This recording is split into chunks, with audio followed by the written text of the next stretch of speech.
Nosotros en esta lucha que venimos hablando por la verdad, hemos venido hablando de cómo la mentira viene atacándonos, de qué forma nosotros, de una forma u otra, hemos sido transportistas de la mentira. Cómo el descuido de nuestras fuentes de entrada se han convertido en financiadores de aquellos modelos. Cómo de una forma u otra usted se ha convertido en un agente pasivo de alimentar cosas que desde el púlpito quizás condenamos, criticamos y entendemos que son incorrectas. Como algunos comportamientos que tienen nuestros hijos, nosotros mismos somos los que alimentamos este comportamiento. Y quiero poner esto en perspectiva porque cuando nosotros decidimos darle apertura a este año, nosotros pusimos un nombre sobre el cual entendíamos que íbamos a trabajar. Este nombre se llamó Años de la Edificación Sin Ruido. Y este nombre viene basado en la lectura de Primera de Reyes, capítulo 6, verso 7. Lo voy a leer. Dice, y cuando se edificó la casa, el contexto donde se origina este texto es cuando Salomón está construyendo el templo. La Biblia establece que David no tenía el derecho de poder construir el templo, pero sí tenía el deseo. Y como tenía el deseo, Dios le dice, tú no me edificarás casa, pero tu hijo sí. En ese contexto es que viene el texto a decir el momento en el que esta casa está siendo construida. Y dice, y cuando se edificó la casa que se refiere aquí es el templo. La fabricación de piedras que traían ya acabado. La fabricaron de piedras que traían ya acabadas. Las piedras que traían ya estaban acabadas, estaban terminando. De tal manera que cuando la edificaban, ni martillos ni hachas se oyeron en la casa, ni ningún otro instrumento de hierro. Lo que queremos aclarar en este punto es que esta construcción se realizaba sin generar ruido. Nosotros estamos edificando una vida, nuestra vida personal que está siendo proyectada. Y así como Daniel de una forma u otra, el rey quería ponerlo sobre todo el reino, nosotros tenemos que tener una posición entre la verdad y la mentira. Y lo cierto es que la verdad tiene que gobernar lo que es la mentira. Pero hay algunos casos por los cuales esta verdad no genera este gobierno sobre la mentira. Y esta verdad yo se la voy a describir en una sola frase. Y es que muchos de nosotros al momento de edificar esta verdad generamos ruido. Y la pregunta que nosotros debemos de hacernos es, ¿qué cosas en nuestras vidas al momento de edificar se consideran ruido? En la música existe el término ruido. A mí me llamó mucho la atención cuando un músico me explicaba qué era el ruido. El ruido es cuando el sonido no tiene armonía. Cuando el pianista está tocando por un lado, el bajista por otro lado, el guitarrista por otro lado. Entonces, cuando se sale de esa armonía, en vez de producir música, lo que produce ruido. El ruido se genera cuando se pierde el diseño. Cuando las personas se empiezan a edificar, no conforme al mismo diseño, sino que cada quien decide de qué forma edificar. Y en esa búsqueda de cada quien tener su vida independiente, entonces genera ruido. Y nosotros en la vida diaria, cuando proyectamos nuestra vida, ¿qué genera ruido en nuestro comportamiento? Como nosotros cuando vayamos caminando, cuando nuestra palabra está siendo suministrada a otra persona, cómo esta persona, en vez de entender lo que tú estás diciendo, una de las cosas que produce ruido es que la gente no entiende lo que tú dices. Entonces, ¿cómo esta verdad que tiene una capacidad tan transformadora, tiene una capacidad de generar tanto en beneficio de nosotros, pareciera que no está funcionando? Porque cuando tratamos a comunicársela a la persona, entonces la gente actúa como aquel que no entiende. Pero no necesariamente no entiende. A veces el no entender es producto de que tú no sabes explicar. Pero en el énfasis que yo quiero hacer esta noche es cuando el entendimiento no se da, no producto de que tú no sepas explicar, sino cuando se da producto del ruido que tú generas. Y cuando tú generas ese ruido, entonces la gente, por más que quiera, no entiende lo que tú estás diciendo. Esta semana yo puse una parábola en el grupo y la voy a traer a colación ahora esta noche. Lo puse en el grupo de los jóvenes y dije, lo de la clase de los jueves, por favor no respondan porque se la comenté, pero lo voy a hacer en público. Yo le decía, había una persona que tenía 10.080 unidades. Presta atención porque quiero que me respondan. Tiene 10.080 unidades. Esta persona, todas estas unidades, las tiene disponibles. Y él sabe, a él le llegó el momento donde él tiene que dar de esas unidades. Y él sabe que contra más da, más se beneficia. Sin embargo, cuando él decide dar, entrega 15 unidades. Él sabe que contra más da, ¿qué pasa? Más beneficio recibe para él. Sin embargo, él sabiendo de eso, decide dar 15 unidades. Yo le pregunto a usted, ¿cómo definimos la forma que él dio? Él dio de manera generosa, de manera miserable o de manera mezquina. ¿Quién me responde? ¿Cómo él dio? ¿Generosa, mezquina o miserable? ¿Cómo él dio? Miserable. Miserable. ¿Quién dice otra palabra? ¿Aquí quién? Dio, ¿qué él dio? Dio miserable. Ahora, ¿quién coincide con esa palabra? ¿O quién difiere de ella? Wilmer, generosa. Tú dices que es generosa. Porque si él tiene 10.000 disponibles y lo que da son 15, ¿por qué tú dices que da generoso? Ah, él no quiere recibir más. ¿Madiel? ¿Qué? No, porque yo no quiero que tú me evalúen el que recibe. Yo quiero que evalúen el que da. No, al que da. Martín.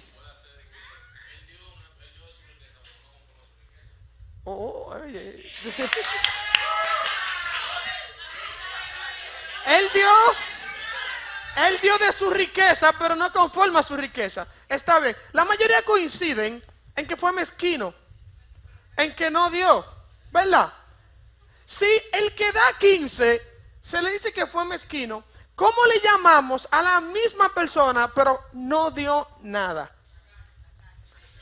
Tacaño. Si al que dio 15 decimos que fue miserable, al que no dio nada, ¿cómo le llamamos? ¿Cómo fue, Gilbert? ¿Cómo le dio? ¿Cómo le decimos? Lázaro. Está muerto. ¿Qué otra palabra más fea podemos decir?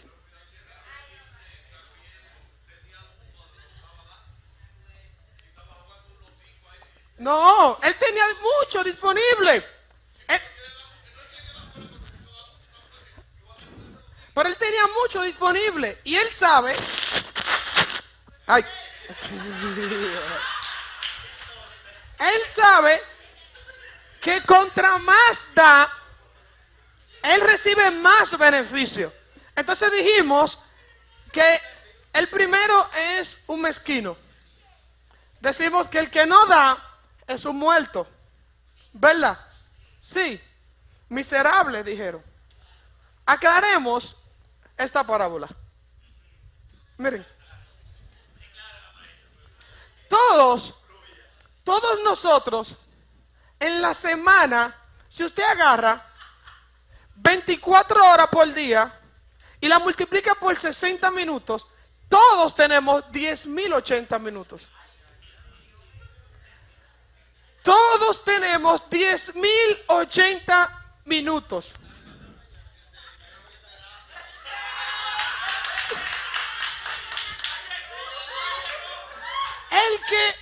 El que logra completar el devocional diario entregó 15 minutos. Entregó 15 minutos. El que no dio fue el que no lee.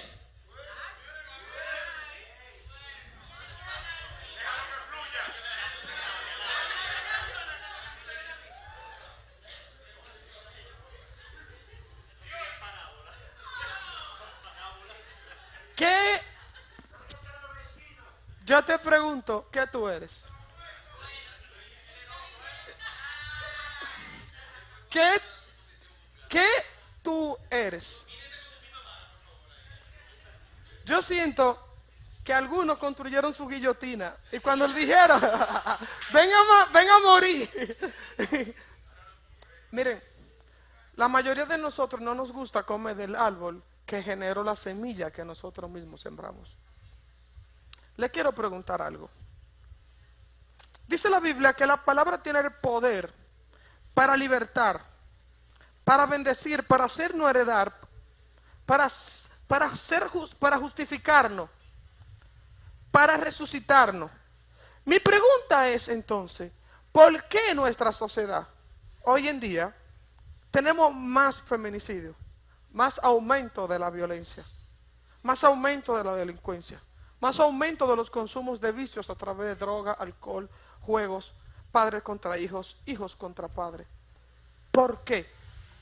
Estamos en un momento donde la verdad de Dios creo que está siendo predicada más que nunca. Creo que nunca en la historia habíamos visto la Biblia o la palabra de Dios por escrito, por mensaje, más que nunca. Incluso Ivette y Gina estuvieron diciéndome esta semana que se pusieron a buscar unos cuantos perfiles de gente que están compartiendo contenido y se dieron cuenta que nos llevan años luz de de tan bien que lo hacen y de tanto impacto que tienen. La pregunta es, ¿por qué entonces, si la sociedad cada vez más está recibiendo más exposición acerca de la verdad, por qué entonces esta verdad no genera el impacto? La Biblia dice en Juan 8:32, y conoceréis la verdad, y la verdad es hará libre. Yo quiero definir a ustedes qué es conocer. La Biblia menciona varias formas de nosotros hablar de lo que es conocer. Una cosa es conocer cuando tú tienes los detalles informativos o descriptivos de un objeto. Pero una cosa es conocer cuando lo que tú hablas tiene una experiencia vivencial con aquella cosa que dice que conoces.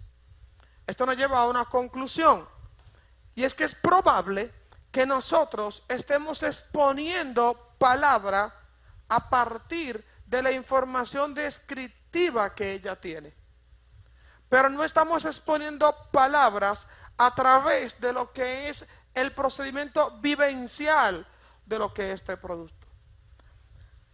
Nos falta, tenemos a través de las redes sociales o a través de la globalización, tenemos la información de la verdad.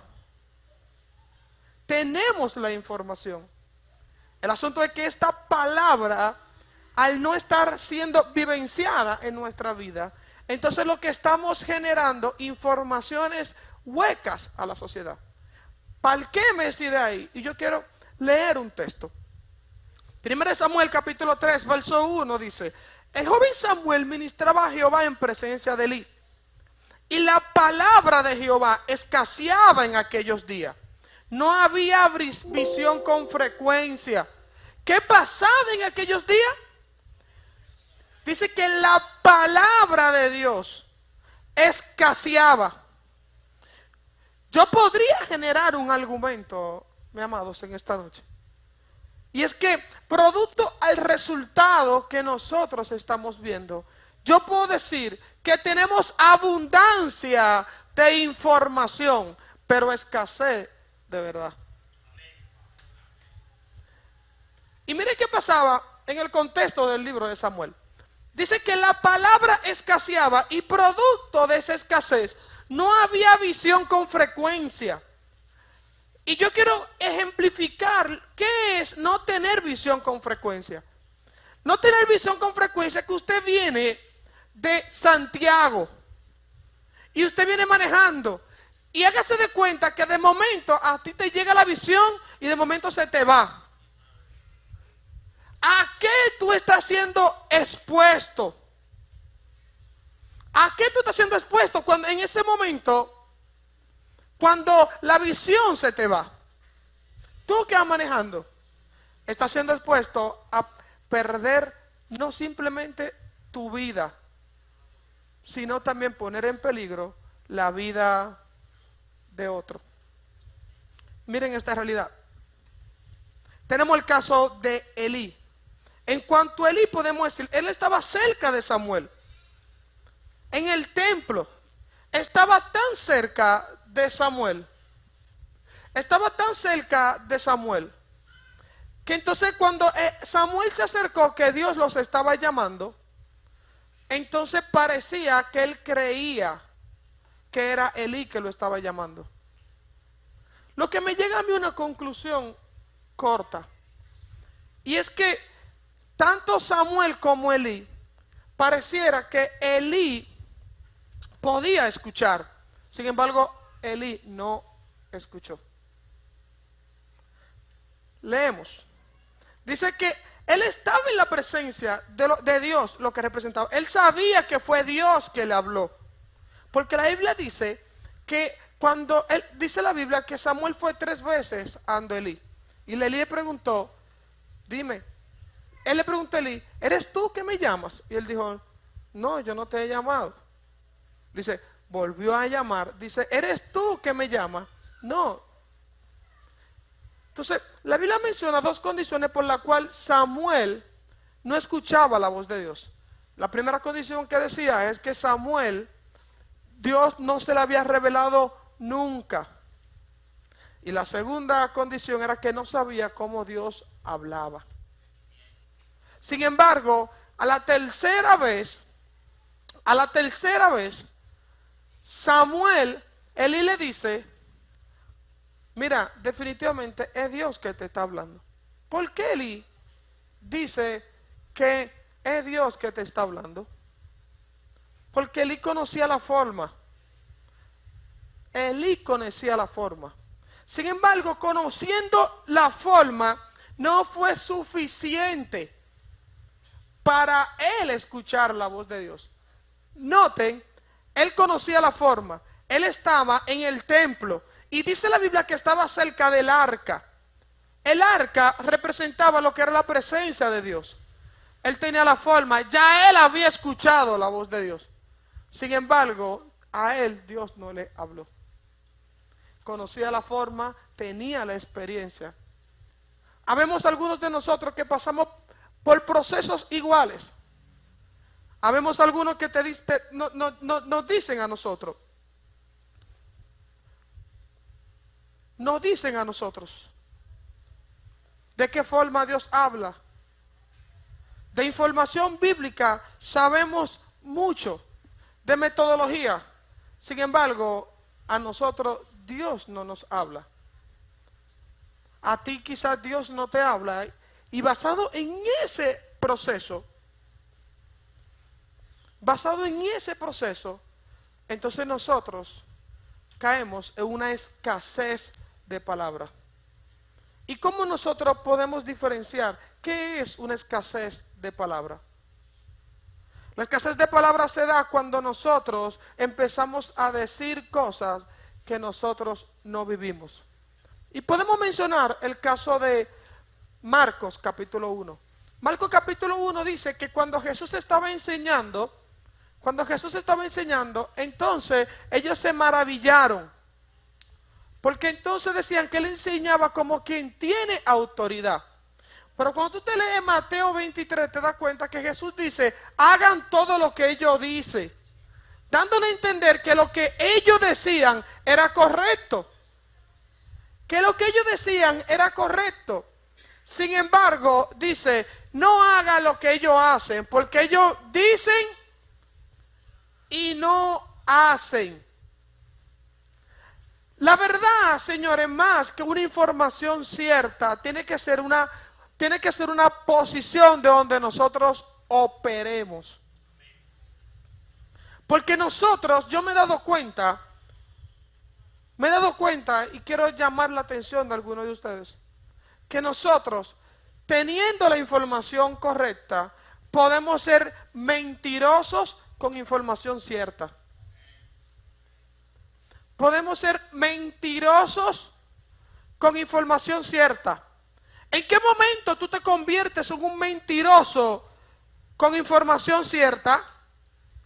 Cuando lo que dices en ti no es una realidad de lo que vives.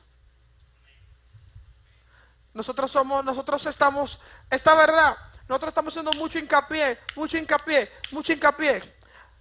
Y cualquiera de nosotros que le preguntemos el poder que tiene esta verdad, cualquiera de nosotros pudiera darnos clases a nosotros. Pero para que la verdad se convierta en una información, más que una información cierta, tú tienes que estar dispuesto, aparte de creerla, a asumir el compromiso que genera andar en la verdad. Muchos de nosotros no andamos en la verdad, no porque no estemos de acuerdo con lo que ella establece, sino porque no estamos de acuerdo con el compromiso que creer y andar en ella a nosotros nos tiene que generar. Renunciar a algunas cosas, a algunos comportamientos, cambiar el sistema de vida, renunciar a algunas comodidades, renunciar a algún comportamiento que me genera satisfacción, donde yo quiero seguir en eso. A mí me gusta algo que dice el libro de Hebreos, capítulo 11, verso 24, cuando dice: por la fe Moisés, hecho ya grande, rehusó llamarse hija de Faraón.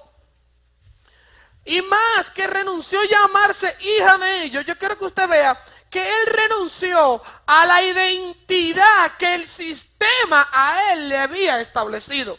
Porque aunque sabemos que él no era hijo de la hija de Faraón, el tener el título de ser llamado hija de Faraón le daba una identidad y un beneficio sobre el sistema. Y esa identidad y ese beneficio le generaba una comodidad. Y esa comodidad le generaba una satisfacción y le daba una colocación por encima de lo demás. Y él dijo: a mí no me importa la satisfacción que me puede generar este sistema. A mí no me importa la comodidad que el sistema me puede generar. Yo decidí a renunciar a esa comodidad que el sistema a mí me está brindando. Y parte del desafío que tienen todos ustedes, señores, es poder tomar una decisión firme y poder renunciar a aquellas comodidades que nosotros, de una forma u otra, el sistema a nosotros nos ha planteado. Aquellas comodidades primero nosotros se nos la venden como necesidades. Y esas necesidades ya tú entiendes que hay prácticas que tú tienes que hacer que son necesarias. Por eso yo hablaba y he hablado muchas veces con mucha gente que parte de las cosas que hoy en día nosotros estamos viendo a través de nuestros hijos, a través de los modelos que se están vendiendo, son cosas que nosotros mismos impactamos, son cosas que nosotros mismos producimos, son cosas que nosotros mismos financiamos. ¿Por qué? Porque a nosotros nos gusta el sistema de vida que yo tengo. Me encanta cómo me veo, me encanta lo que el otro me dice, porque el sistema, aparte de ponerte a operar en la mentira, te genera un público llamado ignorancia que aplaude cada paso que tú das. Y tú como oveja vas caminando hacia el matadero, y así como Jesús decía en Isaías 53, ninguno abre la boca. Y es necesario que nosotros podamos abrir los ojos ante la realidad y ante el impacto que está produciendo la expansión de la mentira, expansión a través de los modelos, expansión a través de los sistemas de comportamiento que hoy se convierten en estándares, y muchos de nosotros lo defendemos, lo financiamos y lo promovemos. Esta semana yo recordé una historia que me llama mucho la atención. Y es que yo recuerdo que David en un momento se está bañando y ve una mujer hermosa. Y dice: ¿quién es esa mujer? Le dice: es Jezabel, esposa de Urías. ¿Y quién es Urías? Urías está en la guerra. Pues mándame a buscar a esa mujer. Y se da cuenta que él no está, y él tiene relación con Jezabel. Le informan a David: David, Jezabel está embarazada. Dice, está embarazada. Manda a buscar a Urías, para que Urías entonces tenga relaciones con ella. Y dice la Biblia que Urías dijo, ¿cómo yo voy a tener relaciones con ella estando mis hermanos en la guerra? Y dice él, bueno, la primera opción era que él que estuviera con ella para que crea que el hijo es de él. No me funcionó. La segunda opción que decide David es, vamos a matarlo. A mí me llama mucho la atención en la forma en que David decide matarlo. ¿Saben cómo? David escribe una carta. Y en la carta pone, creo que era Joab, que era el general que dirigía la batalla. Pon a Urías en el frente más recio de la batalla. Urías le entregan la carta. Yo me imagino que la carta tenía un sello por la cultura y no podía abrirla. Iba Urías, me imagino que en la forma que se vivía aquella época, él estaba dispuesto a entregar la vida por esta carta, para que el mensaje llegara. Y estaba dispuesto a matarse con cualquiera para que el mensaje llegara. Lo que él no sabía, que él estaba transportando su propia muerte. Entonces así estamos nosotros hoy en día. Estamos defendiendo la carta, matándonos por la carta, financiando la carta, y no nos damos cuenta que en ella está la declaración que te va a matar. Y es necesario, señores, que nosotros despertemos ante la realidad de lo que está haciendo la mentira, cómo está produciendo en nosotros y encuentra tanto espacio. Yo decía la semana pasada que la mentira para llegar a un destino necesita un transporte y te usa a ti de transporte. Y lo que más me llama la atención, señores, es que cuando se trata de transportar la mentira, parece que ella tiene energía renovable, porque nunca le faltan los recursos, nunca le falta el vehículo que está disponible, nunca le falta la persona que siempre dice, yo estoy dispuesto a llevarla. Sin embargo, cuando se trata de transportar la verdad, nunca hay recursos, nunca hay disponibilidad, nunca hay tiempo, nunca hay financiamiento, nunca hay entrega. Siempre tengo una excusa y pareciera que la mentira tiene más promotores, y aún ella, portando muerte, encuentra más gente que estén disponible a cargar, transportarla, financiarla, promoverla. Y nosotros, como zombies, nos convertimos en transportistas de ella. Señores, dile al que está a tu lado, no seas como Urías. No seas como Urías. Nosotros como Urías.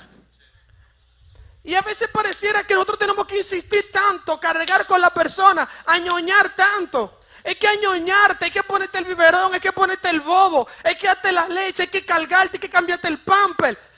Todo. Y al final del camino, tu reacción es ingratitud, porque a veces ni así arrancas. Señores, tenemos que hacerle la guerra a este sistema. Y yo le digo algo a ustedes. Con el impacto que nosotros hemos decidido hacer con el proyecto ICC, de invasión, colonización y conquista, nos hemos dado cuenta que la cantidad de personas que hemos impactado no le hace ni cosquilla al mundo. Nada le hace al mundo. Y eso podría decepcionarte, pero no. No te decepciones, porque posiblemente el mundo tú no lo podrás cambiar, pero tu mundo tendrá que temblar ante la manifestación gloriosa de los hijos de Dios. tu mundo. Y no hemos dado cuenta, quizá el mundo no, pero nuestros amigos, las personas que están alrededor de nosotros preguntan, ¿qué es lo que están haciendo? ¿Qué es que produce la vida que tú estás viviendo? Y es que yo decidí, señores, que mi vehículo, mire, mi vehículo coge 7 pasajeros. 7 pasajeros. Yo decidí que cuando iba manejando, si la mentira toca mi puerta, aún todos los asientos estén vacíos, yo decirle, para ti no hay espacio. Para ti no hay espacio. Y por eso tengo que traer a colación lo mismo que dije la semana pasada en el panel. Hay algunos de ustedes que dicen que no tienen vehículo, pero es mentira. Lo que pasa es que a ti no te han notificado que tú manejas un carro fúnebre. Porque la mentira y la muerte se han convertido en tus principales pasajeros. Cuando tú, amoldándote al sistema de este mundo, adaptando la verdad a tu verdad, renunciando al compromiso que ella genera, cuando no te conviertes en el promotor de ella, el embajador que está dispuesto a ser calumniado, a ser buscado, a ser perseguido por causa de ella, tú te conviertes. Y tengo que repetir algunas cosas, no porque no tenga nada que decir, sino que hay cosas que tienen que repetirse, hasta que llegue el momento donde en nosotros se impregne, se haga un tatuaje, produzca una marca. Hay cosas que yo no hago, señores, no porque no sean pecado, sino porque el hacerla me convierte a mí en un transportista de la mentira. Hay ropa que yo no me voy a poner, no porque sea pecado, es porque yo poniéndomela estoy exhibiendo el modelo que el mundo como muerte está definiendo como correcto. Y ahí podemos mencionar lo que es la música, la ropa, algunos adornos. Yo decidí mi talento, mi tiempo, no ponerlo a disposición de la mentira. No porque no sea pecado. Esto no es un asunto de pecado o no pecado. Es que yo no quiero transportar muerte en las acciones que yo hago. Yo no quiero. Hay muchas definiciones que nosotros podemos decir. No, porque esto es un trabajo. Y como un trabajo, sí, pero tu trabajo lleva muerte. No, porque esto es una ropa, sí, pero la que te pones lleva muerte. No, porque esto es siempre una prenda, sí, pero la que te pones lleva muerte. No, porque esta canción dice palabra bonita, sí, pero el mensaje transporta muerte. Entonces esto es un asunto que va más allá de lo bueno y lo malo. Esto es un asunto de vida o muerte. Entonces tú no estás, aquí no existen 3 equipos, aquí no existen 2. Y tú tienes que decidir de qué equipo tú vas a pertenecer, si al equipo de la vida o al equipo de la muerte. Y por eso tú tienes que renunciar a tu propia vida, renunciar a tus propios deseos y entregar tu vida como semilla para que por causa de la entrega y la negación de no andar conforme a la verdad de este mundo, tú puedas generar un impacto que afecte la generación. Que no estemos dormidos, estamos dormidos y necesitamos despertar. Yo escuché algo de una prédica y me llamó mucho la atención. Por eso que dice que en el año 1960, Billy Graham escribió un libro. Y dice que se lo entregó a su esposa. Hace 60 años, él escribió un libro describiendo el comportamiento de esta sociedad. Y dice que la esposa le dijo, mi amor, oigan, hace 60 años, él escribió un libro describiendo el comportamiento de esta sociedad. Y él dice, mi amor, si Dios juzga nuestra sociedad hoy, Él le debe una disculpa a Sodoma y a Gomorra. Y hay cosas que no son bíblicas, porque no lo dicen las escrituras, pero nos permiten a nosotros tener una perspectiva de qué lugar, en qué estamos, La verdad, aparte de ser creída, tiene que ser transferible.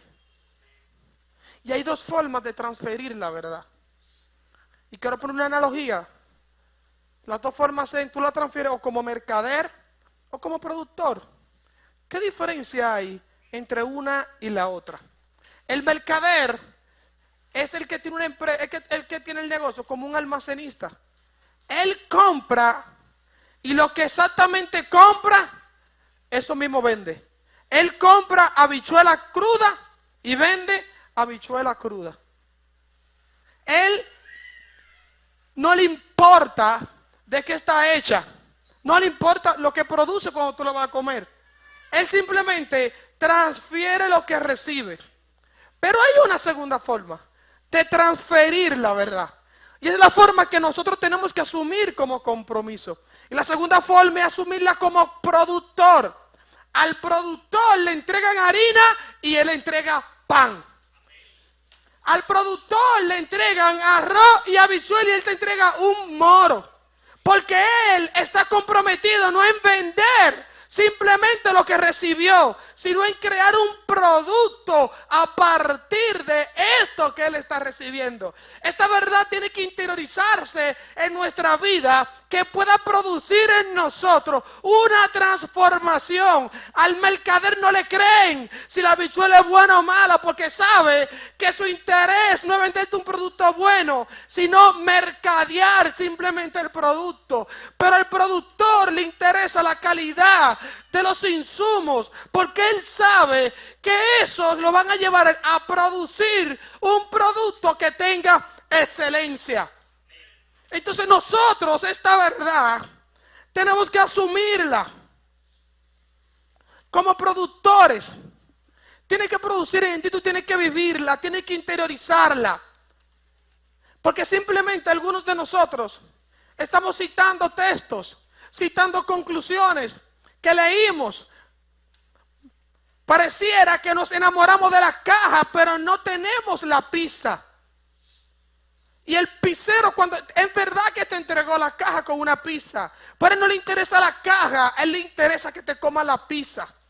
Y así cuando tú buscas frases, buscas palabras, te llenas de información. Y cuando esa información en ti no produce una transformación, lamentable el caso, eres un mercader. ¿Qué eres? ¿Eres un mercader de la palabra o eres un productor? ¿Qué eres? Señores, no podemos estar jugando mientras todo se pierde. No podemos estar dormidos mientras nuestra sociedad se corrompe, mientras nuestros hijos son entregados a diarios al sistema de perdición.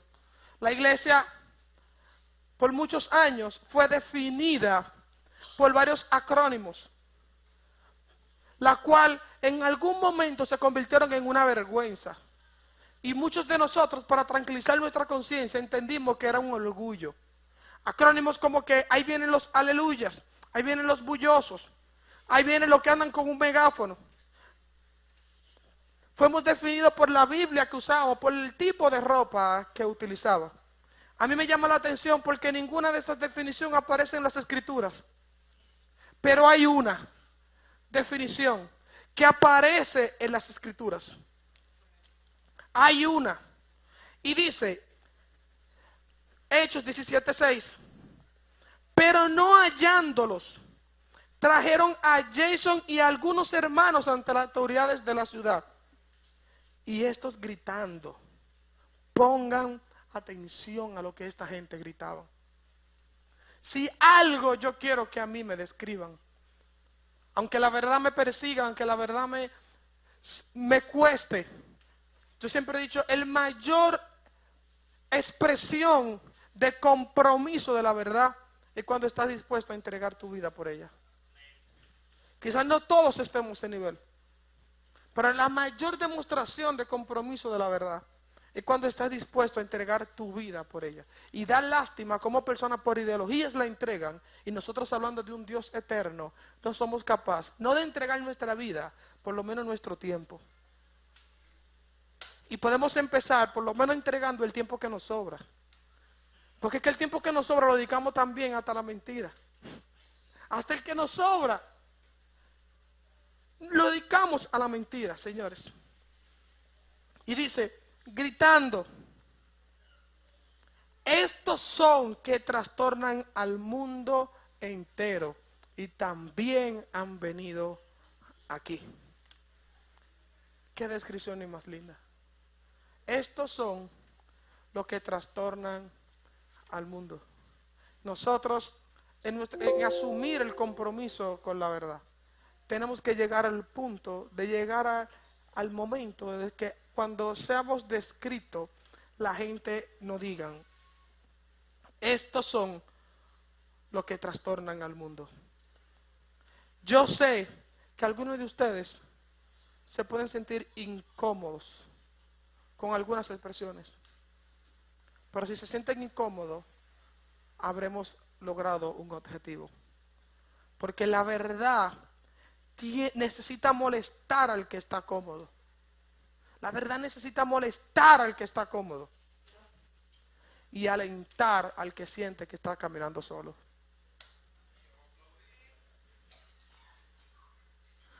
Incomodar al cómodo y alentar al que siente que está trabajando solo. La soledad se refleja en falta de recursos, falta de disposición, falta de entrega, falta de disponibilidad. Y es un poco doloroso, señores. Miren, quiero cerrar con dos cosas. Hay una frase de Martin Luther King que se hizo muy famosa. Y dice, a mí no me molestan las acciones de los malos. Dice Martin Luther King. Lo que me incomoda es el silencio de los buenos. Dice, no me incomoda las acciones de los malos, sino el silencio de los buenos. La inactividad que tú tienes ante una sociedad que se pierde. La falta de disposición, la falta de entrega, la falta de recursos, la abundancia de quejas. Hay gente que hay que buscarlo, que hay que llamarlo. Hay que hacer una terapia diaria a veces con ellos. Y el último día, para ver si quieren participar, tú tienes que decirle, pero yo te voy a buscar, dime qué quieres. Hay gente hay personas que lo último que tú tendrías que entregarle no lo voy a decir. Y yo creo que ni así se sentirían cómodos. Porque tú entregando todo lo que tú eres, ni así. Y por eso es que yo quiero que ustedes abran los ojos. Porque estamos en un mundo de guerra. Y quiero decirle unas palabras de consolación. Si Satanás es el padre, Cristo es el camino, la verdad y la vida. Si Satanás es el padre de la muerte, de la mentira, Cristo es el camino y la vida. Si Satanás es el destructor, Cristo es el redentor. Si Satanás es la muerte, Cristo es la vida.